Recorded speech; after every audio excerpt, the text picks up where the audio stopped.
जय श्री कृष्णा और नमस्कार दोस्तों, मैं हूं ट्रैवलिंग डॉक्टर। आज हम आस्था, अध्यात्म और अद्भुत परंपराओं की एक धरती पर यात्रा करने के लिए जा रहे हैं। यहाँ पर भगवान श्री कृष्ण आज की तारीख में भी बाल रूप में पूजे जाते हैं। दोस्तों, ये मंदिर है कर्नाटक के उडुपी शहर में स्थित श्री कृष्ण मठ। ये मंदिर 800 साल पुराना है। इस मंदिर की हिस्ट्री क्या है और यहाँ पे भगवान श्री कृष्ण के दर्शन करने के लिए खिड़की का उपयोग होता है, तो उसके पीछे क्या स्टोरी है, इतने पुराने मठ का आर्किटेक्चर कैसा है, यहाँ पर दर्शन करने के लिए आने वाले भाविक भक्तों के लिए भोजन की क्या व्यवस्था की गई है और अष्टमठ प्रणाली क्या है, तो इस मंदिर में दर्शन करने के लिए आप कैसे पहुंच सकते हैं, दर्शन के टाइमिंग क्या है और मठ के पास में दूसरे कौन से मंदिर है जहां पर आप दर्शन करने के लिए जा सकते हैं, तो ये सारी चीजें मैं इस वीडियो में आपको बताने वाला हूं। तो वीडियो में अंत तक बने रहिएगा। तो चलिए आज की स्पिरिचुअल जर्नी स्टार्ट करते हैं।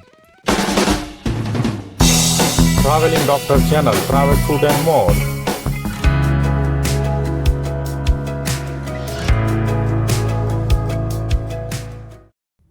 जय श्री कृष्ण दोस्तों, अभी मैं श्री कृष्णा मठ के प्रवेश द्वार के बाहर की साइड पे खड़ा हूँ। मंदिर के बाहर खड़े होते ही मुझे एक अलौकिक शांति और दिव्यता का एक्सपीरियंस यहाँ पे हो रहा है। आसपास सुमधुर भक्तिमय संगीत बज रहा है, मंदिर में सुमधुर घंटियों की आवाज आ रही है, तो काफी पवित्र वातावरण लग रहा है यहाँ पे।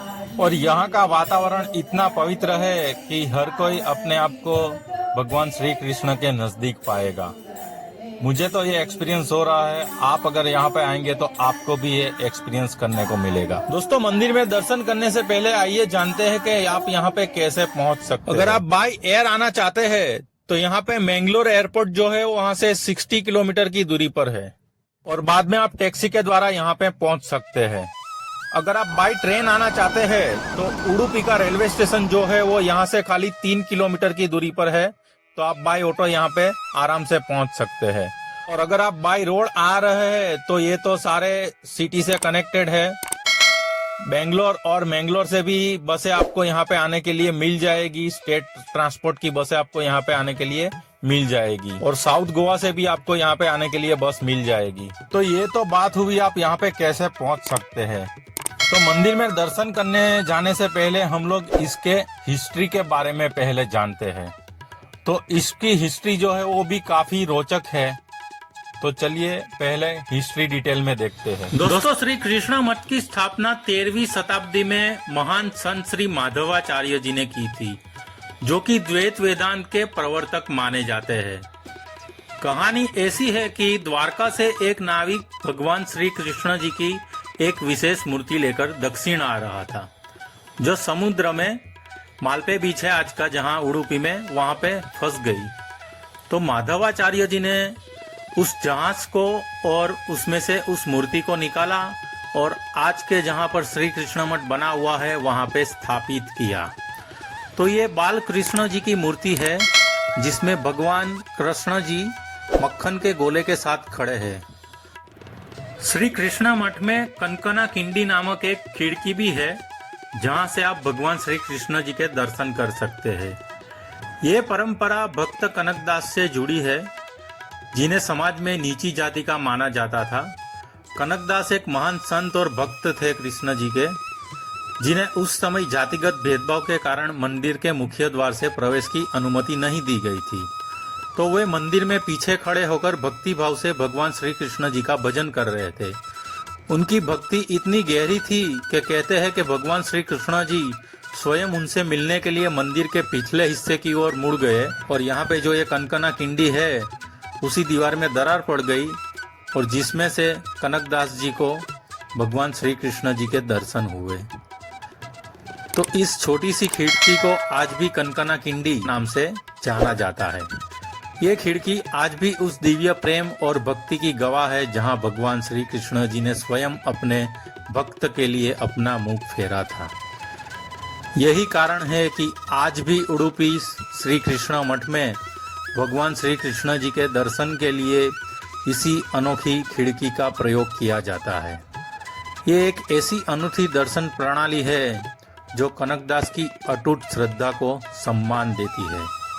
भक्त कनकदास के मान में इंडियन गवर्नमेंट में पोस्टल टिकट भी निकाला था 1990 में।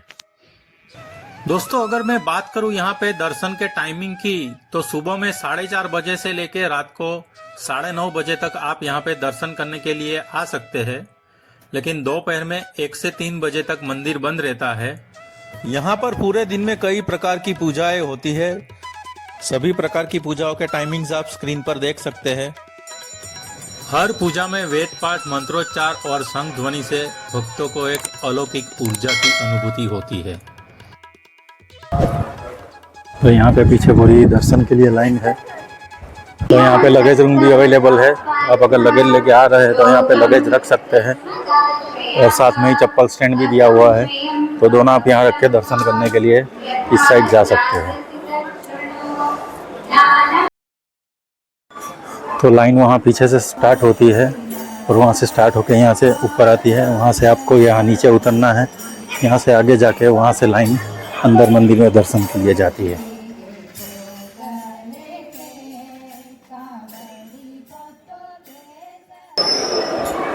तो यहाँ पे पैरेलल 2 क्यू चलती है, एक खाने की है और दूसरी दर्शन की क्यू है। तो इस साइड आप जाएंगे तो दर्शन है, और इस साइड जब आप जाएंगे तो खाने की लाइन है।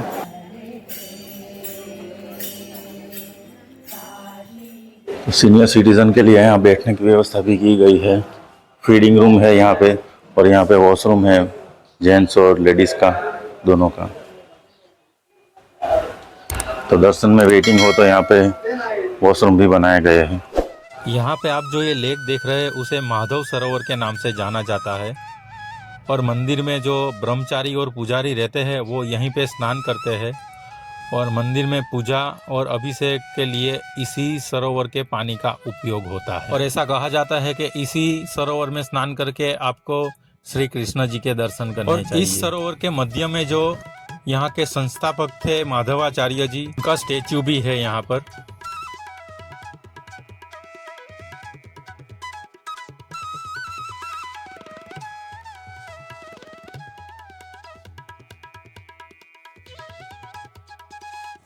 दोस्तों, जैसे बाहर से आप भगवान कृष्ण जी के दर्शन कनकना किंडी के माध्यम से करते हैं, वैसे ही मंदिर के गर्भगृह में आके आपको नवग्रह किंडी है उसमें से भगवान श्री कृष्ण जी के दर्शन करने हैं। दोस्तों, मेरा अच्छे से दर्शन हो गए। तो दोस्तों, अगर आपको यहाँ से प्रसाद लेके जाना है घर पे, तो आपको यहाँ पे ये प्रसाद काउंटर मिल जाएगा। तो जहाँ से हम दर्शन करने के लिए एंटर हुए थे, तो उसी गेट में अंदर की साइड पर यह प्रसाद काउंटर है। दोस्तों, श्री कृष्ण मठ का अन्न क्षेत्र भारत के सबसे प्रसिद्ध अन्नदान स्थलों में से एक है। मठ में अन्न ब्रह्मा की परंपरा है। यहाँ पर हर दिन हजारों लोगों को निःशुल्क सात्विक भोजन दिया जाता है। मुफ्त भोजन सेवा के लिए ये विश्व में प्रसिद्ध है, और यहाँ पर हर दिन हजारों भक्तों को बिना किसी भेदभाव के स्वादिष्ट और सात्विक भोजन कराया जाता है। ये सेवा सदियों से चली आ रही है। इस भोजन प्रसादम के जो टाइमिंग है वो दोपहर में 12 से 3 बजे तक है, और रात को 8 से 10 बजे तक है। भोजन में आपको यहाँ पे चावल, सब्जी, सांभर और पायसम यानी कि खीर मिलेगी। यहाँ पर बिना लहसुन और प्याज के शुद्ध देसी घी में खाना बनाया जाता है। व्यंजनों का स्वाद आपको यहाँ पे लंबे समय तक याद रहेगा। और ऐसा कहा जाता है कि जो उड़ीपुरी कुजिन है उसका आरंभ यहाँ पे जो ये अन्न क्षेत्र की रसोई है वहीं से हुआ था। यहाँ पर भोजनशाला में कई भक्त जो है वो डायरेक्ट फर्श पर खाना लेते हैं और खाते हैं। दोस्तों, चलिए अभी जानते हैं मंदिर के स्थापत्य के बारे में। तो मंदिर का जो मठ का स्थापत्य है वो दक्षिण भारतीय शैली का एक अद्भुत उदाहरण है। श्री कृष्ण मठ की वास्तुकला द्रविड़ और कर्नाटकी शैली का एक अद्भुत संगम है। लकड़ी की सुंदर नक्काशी, तांबे के कलश और दीर्घाओं में बने हुए स्तंभ और गर्भगृह की संकुचित बनावट इसे विशिष्ट बनाते हैं। मुख्य गोपुरम से लेकर मंदिर में अंदरूनी हिस्सों तक हर जगह पर आपको बारीक नक्काशी और कलाकृतियां मिलेगी जो उस समय के शिल्प कौशल को दर्शाती है। यहाँ की छतें और खंभे विशेष रूप से देखने लायक है। जो पौराणिक कथाओं और देवी देवताओं के दृश्यों से सजे हैं। श्री कृष्ण मठ की एक अनोखी विशेषता है अष्टमठ परंपरा। माधवाचार्य जी ने अपने 8 शिष्यों को अलग अलग मठों की स्थापना करवाई थी, जिसमें कि पेजावर, पुतिगे, पालीमार, अदमारू, कणियूर, सिरूर, सोडे और कृष्णापुर है। इन 8 मठों के सन्यासी बारी बारी से 2 वर्षों के लिए मठ के प्रमुख बनते हैं और श्री कृष्ण मठ का प्रबंधन संभालते हैं, जिसे पर्यायी प्रणाली कहा जाता है। श्री कृष्ण मठ के संचालन के लिए एक अनूठी और अद्भुत परंपरा है ये पर्यायी प्रणाली। ये परंपरा उडुपी की पहचान है और ये सुनिश्चित करती है कि मंदिर का कार्य सुचारू रूप से चलता रहे। और ज्ञान की परंपरा को आगे बढ़ाने के लिए मंदिर परिसर में ही आपको एक वेद पाठशाला भी मिल जाएगी। यहाँ पर युवा छात्रों को प्राचीन भारतीय शास्त्रों, वेदों एवं संस्कृत का ज्ञान प्रदान किया जाता है। इस पवित्र मंदिर परिसर का एक और हिस्सा है गौशाला। तो यहाँ पे गायों का पालन और पोषण किया जाता है और इन्हें श्रद्धा और सम्मान के साथ रखा जाता है। गाय को हिंदू धर्म में पूजनीय माना जाता है और उनकी सेवा का विशेष ध्यान रखा जाता है। दोस्तों, मेरे पीछे है चंद्रमौलेश्वर महादेव जी का टेम्पल। ये मंदिर 900 साल पुराना है और श्री कृष्ण मठ से भी पहले बना था। यहाँ पे ये श्री कृष्ण मठ है और उसके एग्जैक्ट ऑपोजिट यहाँ पे ये चंद्रमौलेश्वर महादेव जी का टेम्पल है। दोस्तों, इस सिटी का नाम उडुपी जो है वो इस मंदिर से जुड़ा हुआ है। संस्कृत वर्ड उडुपा का मतलब होता है चंद्र। तो यहाँ पे ये चंद्रमौलेश्वर महादेव जी का मंदिर है, तो उसी के ऊपर से ये सिटी का नाम उडुपी पड़ा है। ये मंदिर 900 साल पुराना है और भगवान शिव को समर्पित है। ये मंदिर श्री कृष्ण मठ से भी प्राचीन है क्योंकि ये 900 साल पुराना और ऐसा माना जाता है कि यहाँ पे दर्शन किए बगैर आपकी श्री कृष्ण मठ की यात्रा अधूरी है। दोस्तों, मेरे पीछे है अनंतेश्वर टेम्पल। तो यहाँ पे ये कन्नड़ लैंग्वेज में लिखा है, इसलिए आप पढ़ नहीं पा रहे होंगे। ये मंदिर भगवान परशुराम को समर्पित है। हिस्ट्री के अनुसार रामभोज नाम के राजा ने यहाँ पे परशुराम जी की पूजा की थी। तो परशुराम जी लिंग के रूप में प्रकट हुए थे और बाद में यहाँ पे चांदी के आसन यानी के रजत पीठ पर विराजमान हुए थे। तो इसी जगह पर ये अनंतेश्वर टेम्पल बना हुआ है। यहाँ पे जो पुजारी होते हैं वो माधव ब्राह्मण होते हैं और माधव संप्रदाय के अनुसार यहाँ पे मंदिर में पूजा और अनुष्ठान करते हैं। ये मंदिर अलूपा वंश के शासन काल के दौरान करीबन 8वीं सदी में बनवाया गया था। तुलुनाडु रीजन के सबसे प्राचीन मंदिरों में से एक है। ये वही स्थान है जहाँ पे श्री माधवाचार्य जी ने अपने कई तत्व वेदा ग्रंथों की रचना की। और इतना ही नहीं, उन्हें अपने शिष्यों को भी ये सिखाया और बाद में अदृश्य होके बद्री चले गए और वहाँ पर वो वेद व्यास के साथ रहने लगे। तो दोस्तों, आप जब भी उडुपी आए तो आप अपनी यात्रा की शुरुआत इन दोनों प्राचीन मंदिरों से करें और फिर श्री कृष्ण मठ के दर्शन के लिए जाए। दोस्तों, अभी बात करते हैं कि यहाँ पे कौन कौन से मेजर फेस्टिवल्स जो है वो मनाए जाते हैं। तो दोस्तों, मठ में कई सारे उत्सव मनाए जाते हैं। इसमें आप मेन देखेंगे तो श्री कृष्ण जन्माष्टमी, रामनवमी, माधव नवमी और पर्याय उत्सव। पर्याय उत्सव उडुपी के श्री कृष्ण मठ का सबसे महत्वपूर्ण और एक अनूठा उत्सव है जो हर 2 साल में एक बार मनाया जाता है। ये 8 मठों के स्वामियों के बीच श्री कृष्ण मंदिर के प्रबंधन की बारी यानी कि पर्याय का समारोह है। उडुपी के 8 मठों के स्वामी बारी बारी से 2 वर्षों तक श्री कृष्ण मंदिर प्रबंधन करते हैं। नए पीठाधीश्वर मंदिर के पूजा, प्रशासन और उत्सवों की जिम्मेदारी संभालते हैं। ये गुरु परंपरा है वो श्री माधवाचार्य द्वारा स्थापित की गई है। इसके अलावा यहाँ पर मकर संक्रांति, महाशिवरात्रि, होली, गणेश चतुर्थी, नवरात्रि और प्रत्येक माह की एकादशी बड़ी धूमधाम से मनाई जाती है। हर उत्सव में रथ यात्रा भी निकाली जाती है। तो भगवान को रजत रथ में नगर भ्रमण कराया जाता है और हजारों की संख्या में यहाँ पे भक्त आते हैं। भक्ति संगीत बजता है और रंगोली से सजी गलियों से ये रजत रथ गुजरता है।